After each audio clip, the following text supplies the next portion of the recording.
एक क्रूज पर कुछ लोग ड्रग्स के साथ मिलते हैं, उनके खिलाफ कार्रवाई होती है और उसके बाद उन्हें जेल भेजा जाता है। उनमें से एक शख्स बहुत बड़े सुपरस्टार का बेटा होता है। बस यही गलती एनसीबी से हो गई, जिसके बाद जिस ऑफिसर ने इस रेड को लीड किया उस ऑफिसर की पर्सनल लाइफ के साथ खिलवाड़ किया जा रहा है। समीर वानखेड़े, जिनका काम एनसीबी का काम देखना है, ड्रग्स का सफाया करना है, ऐसे में वही काम वो कर रहे थे, लेकिन क्योंकि उन्होंने एक हाई प्रोफाइल केस बस्ट किया है, इस कारण अब उनकी पर्सनल लाइफ पर भी अटैक्स किए जा रहे हैं।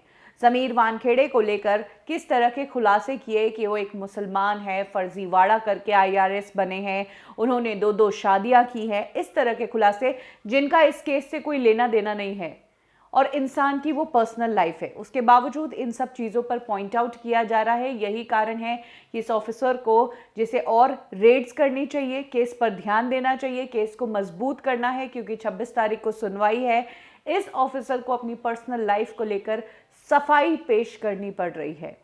समीर वानखेड़े ने इन आरोपों के साथ ही आज एक बार फिर से एक प्रेस नोट रिलीज किया, जिसमें उन्होंने अपनी पर्सनल लाइफ के बारे में सफाई देते हुए कहा कि मैंने एक सीरीज ऑफ ट्वीट पढ़ी जिसमें कहा गया कि समीर दाऊद वानखेड़े का फर्जीवाड़ा यहां से शुरू हुआ। मैं आप सभी को बता देना चाहता हूं कि मेरे पिता ध्यान देव कचरू जी, जो कि रिटायर्ड पुलिस ऑफिसर है एक्साइज पुणे से, मैं ये भी कहना चाहूंगा कि मेरे पिता एक हिंदू है, वहीं मेरी मदर मिसेस जहीदा एक मुसलमान है।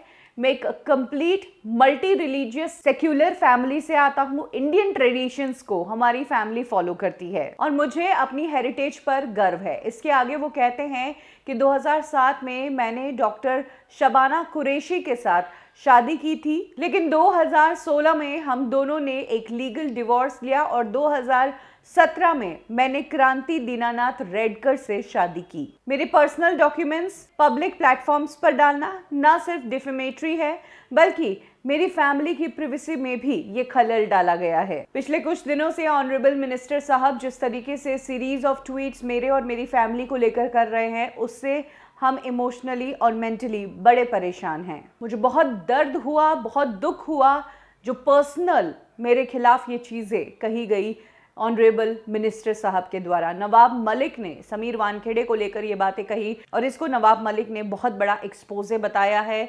आज समीर वानखेड़े ने नवाब मलिक के इन खुलासों के बाद ही अपने तरफ का पक्ष रखा है। इसके अलावा इंक्वायरी ऑलरेडी बैठ चुकी है।